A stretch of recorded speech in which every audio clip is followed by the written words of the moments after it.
I think I should go back and watch Magnolia. I ran into Paul Thomas Anderson as I was getting my physical. I'm sitting there filling out the paperwork, and I hear a guy go, "Kevin, hello," and I look up, and it's PTA, it's Paul Thomas Anderson. And I was like, "Hey, man, how are you?" And he's like, Good. What are you doing? I was like, "Just getting my physical." He said, "So what are you doing?" He said, "Getting mine." I said, what are you shooting?" He said, "Movie with Adam Sandler." I said, "Oh, great." And he said, "Good to see you." I said, "Good to see you." And he left. And after he left, I was just like, oh my God. As a motherfucker, I bitch slapped on the internet. And he was so classy, you know, he didn't say anything about it. He wasn't like, I wasn't even looking. The dude was behind me. So he couldn't come up behind me with a fucking chair and been like, you know? Nothing like, he was like, "Hey, Kevin." And he could have then hit me with a chair. Just so I'd see it was him. Like, that would have been my move. I would have been like, "Hey, Paul." You know? If he said something about me. But he was real classy, and I thought that was really kind of cool. Then I felt bad for my comment. Then I was like, ugh, I shouldn't have said that.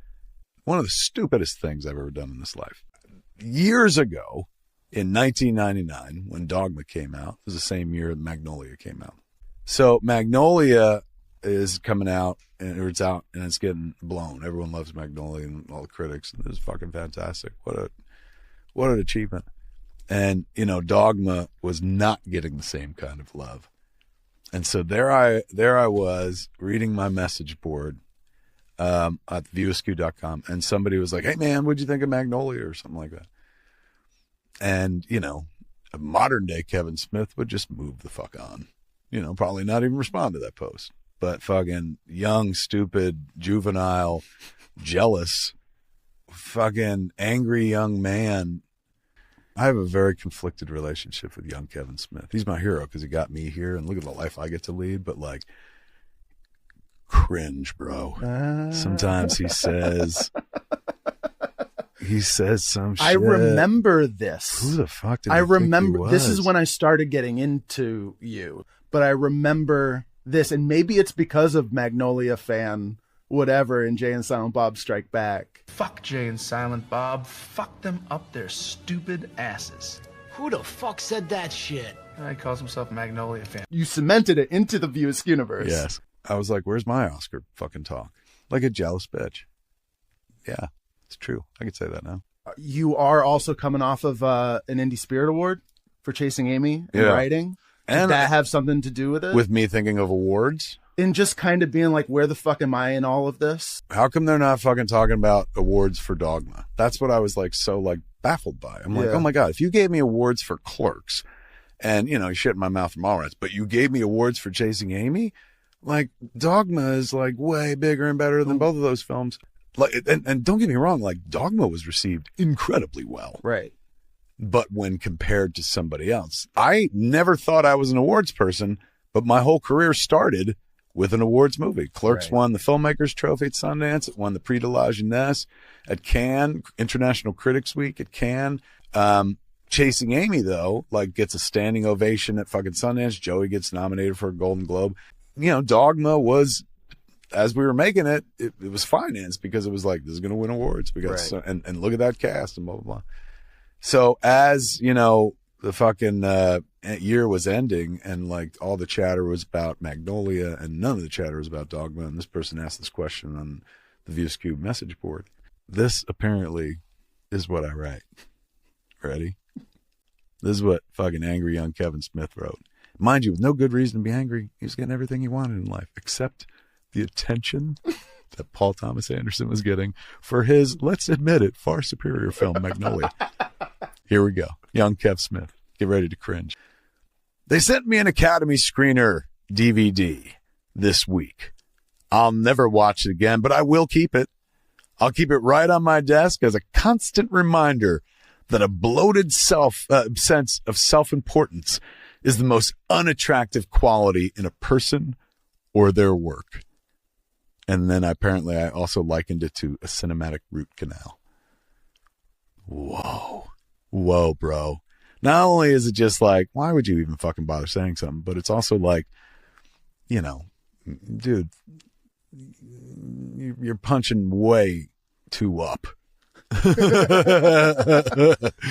know, pick on someone your own size. This guy's a fucking master of his art at a young age and shit. I have never like went back and rewatched Magnolia.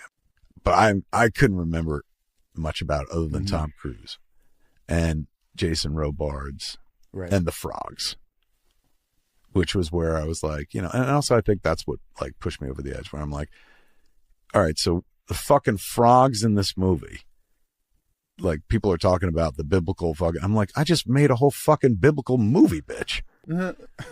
So I say to Jen, I'm like, do you remember anything about Magnolia? She's like, yeah, a little bit, but not a lot. I was like, I feel like we should watch that before we watch Licorice Pizza. And she was like, all right. And so we settled in to watch Magnolia, which I forgot was a 3-hour motion picture. Nobody's going to be surprised by this, one iota. But I cried an awful lot. I got so emotional. Loved it so very much. And here's what I come up with. Yeah, there was like, what a jealous bitch young Kevin Smith was. I grew up in a big Catholic family. So I went to a lot of fucking funerals, but of relatives that were like older people who I didn't really fucking know or we saw once a year. So I really wasn't familiar with grief. I had never lost anybody close to me. I watch that movie now and I know grief. I've lost people that I love. Paul Thomas Anderson presents in Magnolia adult grief. And I was, even though I was 29 when I watched the movie, I was not yet an adult. I was still an infantilized fucking teenager who got a career at an early age. So what did I know about being an adult? As I watched Paul's movie the first time, I was like literally still a kid. So I was in a much better position to receive that movie. Sure. Doesn't change the fact that the movie was great then. It's not like, and now it's good because I grew up. It was great then. I just couldn't see the greatness because I couldn't identify with grief. Now I can identify with grief. I will watch Magnolia again before the year ends, as my prediction. So I'm fucking dumbfounded by how much I love this movie, Magnolia. And, I'm crying through it. My wife is just like, what did you write about it? And I'm like, fuck you. Just eating fucking shit, but I don't care because it moves me, and anything that moves me gets my fucking approval. Yeah. Moves me to tears. I mean, I always knew Paul was a great filmmaker, but I'm like, oh my God, my old white whale from the late 90s, early aughts. What a horrible way to begin the 2000s. No wonder shit went all downhill.